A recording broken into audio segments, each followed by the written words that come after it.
let's get right into it. The Super Bowl confetti has been swept up, but for the NFL's top teams, the real high-stakes game, it's just getting started. This is all about the NFL's offseason pressure cooker.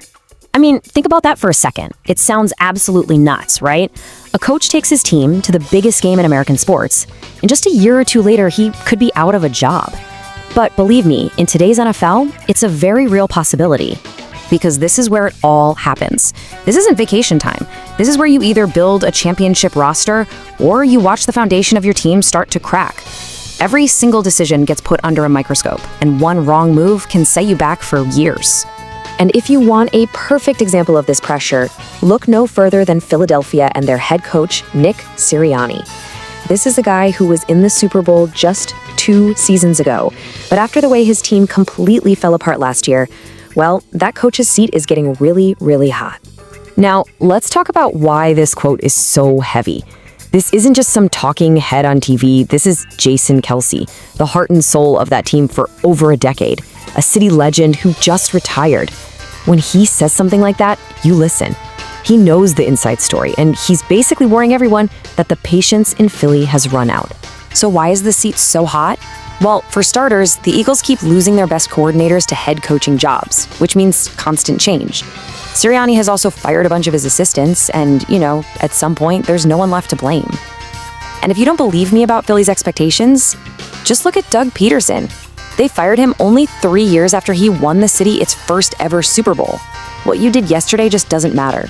And to make things even worse, the entire identity of that team, their dominant offensive line, is basically getting ripped apart. The centerpiece, the future Hall of Famer Jason Kelce, is gone.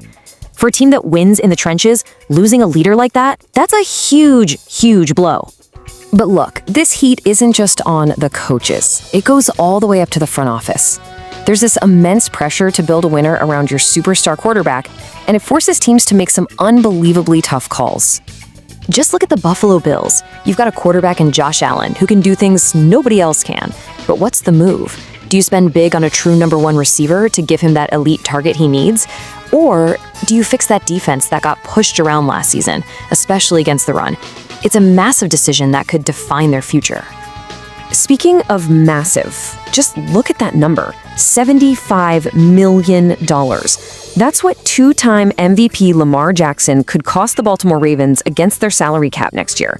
To give you some perspective, that's almost a third of the entire team's payroll on one guy. It's almost impossible to build a complete team around that. So they have to restructure his deal. It's not really an option. But the last time they went through this, it got ugly. There was a public trade demand, a lot of bad blood. The Ravens simply cannot have that happen again. You can't have a public fight with your superstar quarterback. They need to get this done quietly, smoothly, and honestly, they needed it done yesterday. And right in that same division, there's another high-stakes game of chicken going on.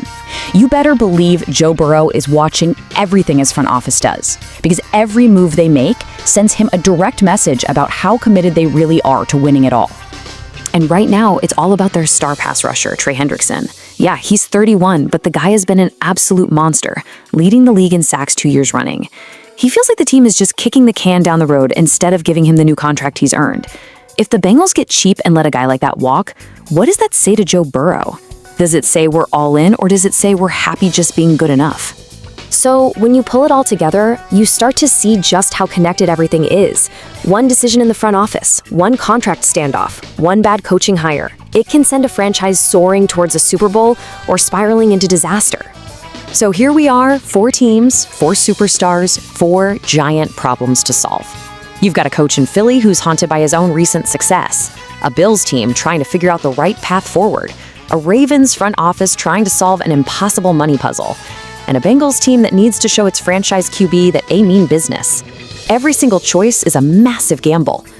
It's really the ultimate high-stakes game, because in the NFL's offseason pressure cooker, all that intense pressure makes one of 2 things: diamonds or dust.